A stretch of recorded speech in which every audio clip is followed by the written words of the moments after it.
Squalus ran on 4 V16 diesel engines, able to generate 5,500 horsepower and push the boat to a top speed of 21 knots, 24 miles per hour.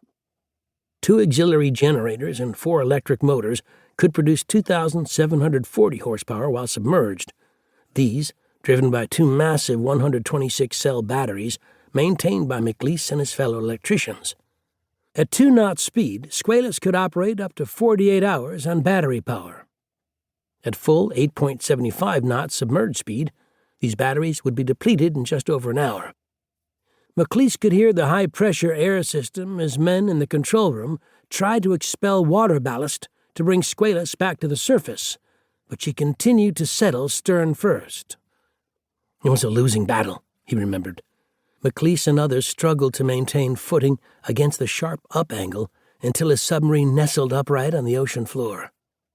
By the time Squalus settled 240 feet below the surface, Skipper Naquin knew the dreadful truth. He took the phones and mouthpiece from Talker Cooney, but his calls to the after-engine rooms and after-torpedo room went unanswered.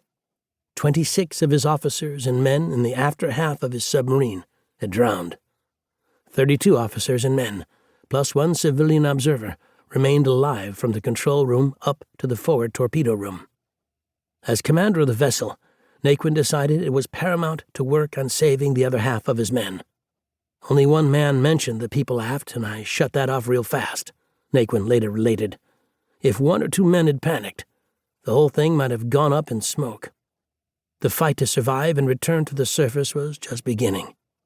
Naquin ordered gunner's mate, Gene Cravens, to fire one of the ship's 40 distress rockets from the control room overhead. One of his officers released a bright yellow marker buoy that floated to the surface, trailing a long telephone line between the buoy and the sunken submarine. "Submarine sunk here. Telephone inside," was stenciled in black letters on the bright buoy. Naquin could only hope that they would soon be found if someone spotted the exploding rocket and its cloud of red smoke.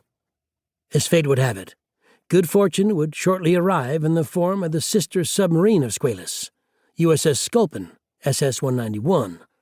Built at the Portsmouth Naval Shipyard in Kittery, Maine, the twin 310-foot submarines had been launched within 7 weeks of each other in the summer of 1938.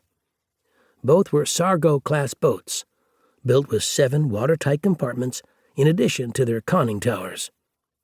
Their 11/16-inch steel pressure hulls made them capable of a test depth of 250 feet, considered to be the edge of a Sargo-class submarine's safe limits.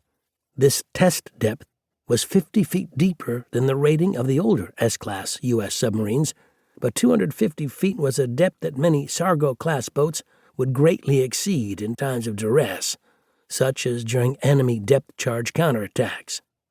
In the months following their launching, the new crews of Sculpin and Squalus had lived together on base and had trained together. While off-duty, the 2 crews played one another in softball games, and their 2 skippers had become close friends.